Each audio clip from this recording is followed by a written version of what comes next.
Parasat Yitro dimulai dari kitab Keluaran 18 ayat 1. Vaisma Yitro kohen Midian, koten Mose et kol aser asa Elohim le Mose ule Israel amo ki hotsi hasem et Israel mimitzraim. Dan Yitro imam Midian, ayah mertua Mose, mendengar semua yang dilakukan Tuhan untuk Mose dan Israel, umatnya, bahwa Hasem telah membawa Israel keluar dari Mesir. Yitro ini sangat penting di kalangan para imam pagan. Dia begitu hebat sehingga dia pernah menjadi penasihat Firaun. Tapi ketika Firaun mulai menyusun rencana untuk menganiaya dan memusnahkan Bani Israel, Yitro melarikan diri ke Midian, tanah asalnya. Peristiwa yang menyebabkan Yitro melarikan diri karena saran tentang mimpinya Firaun tidak diterima. Jadi pada tahun ke-130 anak-anak Israel tinggal di Mesir. Firaun bermimpi. Ia tengah duduk di takhtanya, lalu tiba-tiba di hadapannya berdiri seorang tua memegang sebuah timbangan seperti yang biasa dipakai oleh para pedagang. Orang tua itu mengambil timbangan tersebut dan menggantungnya di hadapan raja. Lalu ia mengambil seluruh tua-tua Mesir, para bangsawan dan orang-orang perkasa lainnya. Kemudian mengikat mereka menjadi satu dan menaruh mereka di atas salah satu sisi timbangan. Selanjutnya ia mengambil seekor anak kambing yang masih menyusu dan menaruhnya di atas timbangan di sisi satunya. Ternyata berat anak kambing itu jauh melebihi berat timbangan di sisi sebelahnya. Firaun sangat takjub menyaksikan pemandangan ini. Bagaimana bisa anak kambing melebihi berat timbangan lainnya? Padahal di atasnya memuat sedemikian banyak orang yang diikat menjadi satu. Raja lantas terbangun dari tidurnya. Keesokan paginya raja menceritakan mimpi itu kepada para pembantunya. Mendengar mimpi yang diceritakan raja, mereka menjadi sangat ketakutan. Kemudian raja meminta kepada para ahli nujum yang biasa disebut orang-orang bijak di negeri itu untuk mengartikan mimpinya. Lalu kata Bilam kepada raja, arti mimpi paduka tidak lain bahwa akan datang malapetaka besar menimpa Mesir yang berhubungan dengan kelahiran seorang anak laki-laki Israel. Ia akan menghancurkan seluruh Mesir dan penduduknya agar dapat membawa bangsa Israel keluar dari Mesir. Oleh karena itu ya Tuanku Raja, sebelum kekuatan ini bangkit melawan Mesir, anak Israel tersebut yang kelak akan menjadi pembebas bagi bangsa Israel mesti segera dimusnahkan. Apakah yang harus kita lakukan terhadap Israel? Karena dapat dipastikan kita tidak mungkin berhasil melawan mereka. Jadi apa saranmu? Tanya raja. Kemudian Bilam mengatakan, tanyakanlah dahulu kepada dua orang penasihat paduka yang lain, yaitu Yitro dan Ayub. Kemudian raja memanggil Yitro, orang Midian itu, dan Ayub, orang Uts. Ayub ini kita tahu bahwa Ayub adalah tokoh Ayub yang diceritakan dalam kitab Ayub. Dan kemudian raja berkata kepada mereka, kalian tentu telah mendengar tentang arti mimpiku. Lantas apakah saran kalian untuk mengalahkan anak-anak Israel itu? Kemudian jawab Yitro, hidup raja selamanya. Apabila dianggap baik oleh Tuanku, maka sebaiknya menjauhilah dari mereka. Jangan melakukan apapun juga terhadap orang-orang Israel itu. Sebab sudah lama mereka dipilih Tuhan dari antara semua bangsa-bangsa di bumi ini. Sehingga siapapun yang berani mengganggu mereka tidak akan terluput dari pembalasan Tuhan mereka. Pastilah Tuanku masih ingat ketika Abraham datang ke Mesir. Saat itu Raja Mesir hendak mengambil Sarah jadi istrinya yang saking takutnya dibunuh, akhirnya ia mengakui Sarah sebagai saudara perempuannya. Maka Tuhan melepaskan tulah yang besar kepada raja dan seisi tanah. Dan setelah raja melepaskan Sarah, barulah tulah itu mereda. Begitu juga terhadap hukuman yang menimpa Abimelek, raja Filistin. Tuhan menghukumnya karena dia bermaksud mengambil Sarah istri Abraham itu. Hukuman baru berhenti setelah Abimelek melepaskan Sarah, dan akhirnya raja memberikan hadiah-hadiah kepadanya, dan itu pun setelah Abimelek memohon kepada Abraham untuk berdoa bagi dirinya dan bagi rakyatnya. Tuhan mereka juga melakukan hal yang sama kepada Ishak ketika ia diusir dari Gerar. Tuhan membuat sumber air di sana mengering sehingga tidak ada pohon yang tumbuh. Sampai Raja Abimelek dan Ahuzah temannya dan Pichol, kepala rumah tangga istana, datang dan sujud sampai ke tanah di hadapan Ishak. Dan dengan rendah hati memohon kepadanya untuk berdoa kepada Tuhan bagi mereka. Barulah ia memulihkan keadaan mereka. Sama halnya dengan Yakov yang dilepaskan dari tangan Esau, saudaranya sendiri. Dan dari tangan Lavan, orang Syria itu, saudara ibunya, yang telah memperdaya dia. Dan dari tangan raja-raja Kanaan yang mencoba menghancurkan mereka. Tuhan mereka selalu melepaskan mereka dari setiap orang yang mencoba mengganggu mereka. Bukankah Raja Firaun terdahulu, nenek moyang tuanku, telah mengangkat Yosef, anak Yakov, mengepalai semua pejabat di Mesir, karena melalui hikmat yang dimilikinya telah berhasil menyelamatkan penduduk Mesir dari ancaman kelaparan. Dan setelah itu Raja memerintahkan agar Yakov dan anak-anaknya dibawa ke Mesir, sehingga melalui kebaikan mereka, tanah Mesir dan Gosen terlepas dari bahaya kelaparan. Jadi sekarang apabila dipandang baik oleh tuanku, janganlah menumpas mereka. Tapi apabila tuanku tidak menginginkan mereka tinggal lagi di Mesir, kembalikan saja mereka ke tanah Kanaan, ke tempat nenek moyang mereka dulu pernah tinggal sebagai orang asing. Nah, mendengar saran dari Yitro ini, Raja menjadi sangat marah. Sehingga akhirnya Yitro mengundurkan diri atau melarikan diri dari hadapan Raja dengan perasaan malu, lalu ia pulang ke tanah Midian. Ya, pada saat itu dia sambil membawa tongkat milik Yosef. Ya. Nah, kemudian Raja bertanya lagi kepada Ayub, apa usulmu tentang anak-anak Yakov ini? Lalu jawab Ayub, seluruh penduduk Mesir berada di dalam kekuasaan tuanku Raja, maka lakukanlah apa yang tuanku anggap baik. Jadi tidak ada usul ya, Ayub ini tidak mengusulkan apa-apa, jadi dia mengembalikan saja kepada Firaun, lakukan saja seperti yang diinginkan tuanku Raja. Ya, kemudian Raja kembali bertanya kepada Bilam, sekarang sampaikan usulmu tentang mereka. Lalu jawab Bilam, semua usul yang telah disampaikan kepada Raja tentang orang-orang Ibrani itu umumnya menyatakan bahwa Raja tidak akan berhasil mengalahkan mereka. Bahkan apabila Raja berpikir untuk menghukum mereka dengan api, cara itu pun akan gagal karena Tuhan telah melepaskan nenek moyang mereka Abraham dari tungku perapian di Kasdim.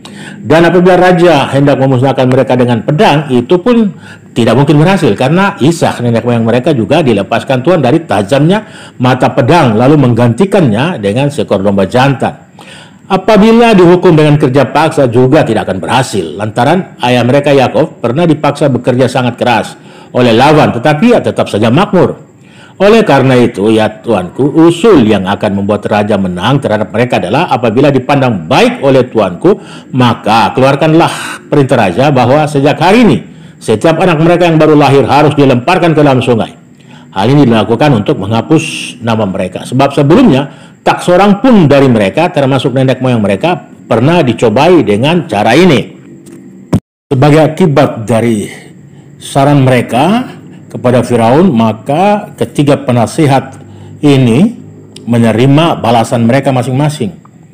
Karena Yitro menghalangi Firaun untuk memusnahkan bangsa Israel, dia mendapat balasan yaitu keturunannya dari keluarga Rehab duduk dengan Sanhedrin di Bait Suci.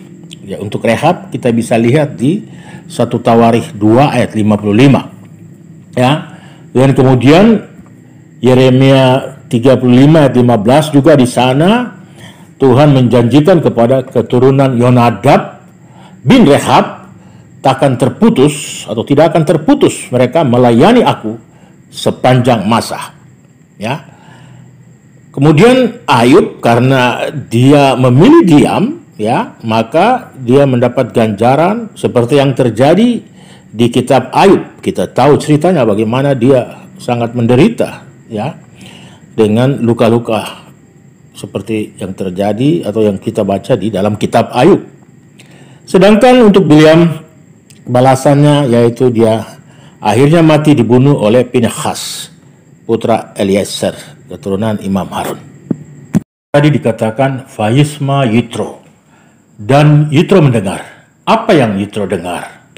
Yitro dengar Israel keluar dari Mesir, Laut Merah terbelah, dan suku Amalek dikalahkan oleh Israel. Padahal suku Amalek ini adalah suku yang terkuat pada zaman itu.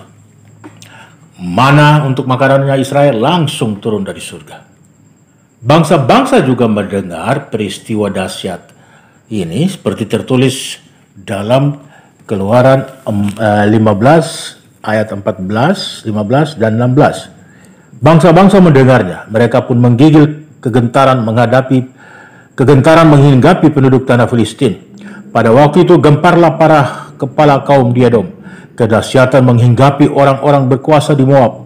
Semua penduduk tanah Kanaan gemetar. Ngeri dan takut menimpa mereka karena kebesaran tanganmu. Mereka kaku seperti batu sampai umatmu menyeberang. Ya Tuhan, sampai umat yang kau peroleh menyeberang. Nah, Bahkan di Talmud dikatakan bahwa saat Tuhan memberikan Torah di Sinai, suaranya terdengar dari satu ujung bumi ke ujung bumi lainnya, dan semua raja-raja gemetar di atas tahtanya. Tetapi walaupun bangsa-bangsa mendengar berita dahsyat ini, tapi mereka tidak tunduk atau berubah untuk takut akan Tuhan. Berbeda dengan Yitro, ketika Vayisma Yitro dan Yitro mendengar, dia segera membawa istri Mose dan kedua anaknya ke padang gurun. Dia tanggalkan seluruh kehormatannya, kedudukannya sebagai pejabat yang penting, kekayaannya dan kenyamanannya. Dia tidak berpikir untuk menunggu panggilan atau surat undangan dari Mose, tapi dari niat hatinya sendiri berjalan menuju padang gurun. Hatinya hancur dan menyerah di hadapan Tuhan. Dia mendekat kepada gurun karena takut akan Tuhannya Israel menghinggapi dirinya. Rabbi Tovia Singer pernah menjelaskan bahwa alasan Tuhan memberikan Torah kepada Israel di padang gurun dan bukan di Eretz Israel, agar semua bangsa non-Yahudi yang hatinya tergerak ingin belajar Torah dapat mendekat ke padang gurun seperti Yitro. Karena Torah diberikan di padang gurun, maka tidak ada bangsa yang bisa mengklaim bahwa Torah diberikan di wilayah mereka. Dan Yitro adalah orang pertama non-Yahudi yang mendekat ke padang gurun untuk belajar Torah. Coba kalau sekarang ada orang yang paling suci disuruh mendekat ke padang gurun untuk mendengar atau belajar Torah. Berani? Paling juga jawabnya, Torah sudah dibatalkan. Atau apa? Kembali ke hukum mata ganti mata, gigi ganti gigi? Hanya orang-orang dengan yang sama seperti Yitro lah yang bisa mendekati Tuhan dan Torahnya. Yitro ini sudah menyembah seluruh dewa di dunia, tapi dia tidak puas sampai dia ketemu dengan Tuhannya Israel. Dan dia katakan, Ata yadaiti ki gadol Hasem mikol ha Elohim. Sekarang baru aku tahu, Hasem lebih besar dari segala ilah. Itu baru tahu apa tentang Hasem, sehingga dia katakan Hasem lebih besar dari para ilah. Jadi selama ini iman pagan mengatakan dan mempercayai bahwa ada Tuhan atau dewa jahat dan dewa baik. Tetapi Yitro setelah melihat bahwa Hasem mendatangkan kebaikan dengan menyelamatkan orang Israel dan sekaligus mendatangkan kemalangan dengan membunuh orang Mesir, maka disitulah baru dia tahu bahwa hanya ada satu Tuhan saja yang bisa mendatangkan kebaikan dan sekaligus juga mendatangkan kemalangan. Bukan dua atau lebih Tuhan, yaitu ada Tuhan baik dan juga ada Tuhan jahat. Tapi hanya satu saja, dan itu adalah Hasem Elohim Israel. Sejak keluar dari Mesir, 600.000 orang Israel melihat mujizat dan perbuatan yang dahsyat dari Tuhan. Tapi nanti seorang non-Yahudi yaitu Yitro lah yang memuji Tuhan dengan mengatakan Baruch Hasem, seperti tertulis dalam Semot 18 ayat 10. Vayomer Yitro Baruch Hasem aser hitsil etchem miyat Mitzrayim umiyat Faro. Lalu kata Yitro, terpujilah Tuhan yang telah menyelamatkan kamu dari tangan orang Mesir dan dari tangan Firaun. Dan hingga kini kata pujian Baruch Hasem terus digunakan dan diucapkan oleh seluruh orang Yahudi hingga saat ini. Terakhir, Yitro memiliki 7 nama. Ya, yang pertama nama Yitro atau Yitro dihubungkan dengan akar kata yang berarti tambahan karena dia melakukan perbuatan baik, ya, ekstra. Yang kedua Yeter karena dia menyebabkan teks tambahan masuk ke dalam Torah. Yang ketiga Hovav atau Hobab karena dia adalah kekasih Tuhan. Yang keempat Rehuel karena dia adalah sahabat Tuhan. Yang kelima Hefer atau Heber karena dia rekan dekat yang maha kuasa. Yang keenam Putiel karena dia meninggalkan penyembahan berhala. Yang ketujuh Keni karena dia bersemangat untuk Tuhan. Kalau kita mendengar Keni, maka kita akan ingat suku Keni yang menyembah Hasem Elohim Israel. Ketika Keni atau Yitro ini kembali dari padang gurun setelah ketemu Mose, maka dia membuat semua keluarganya memeluk Yudaisme. Dan di Parasa ini juga kita bisa tahu bahwa di tengah perjalanan Mose waktu mau ke Mesir, dia menceraikan istrinya dan menyuruh pulang beserta kedua anaknya ke Midian. Dan juga pada Parasat ini juga kita akan tahu bahwa perjumpaan Yitro dan Mose juga adalah penebusan Kain atas kejahatannya terhadap Habel, saudaranya. Bagaimana kisahnya? Saya sertakan linknya di deskripsi. Jadi kalau mau belajar, silakan lihat linknya di deskripsi. Baruch Hashem, Shabbat Shalom.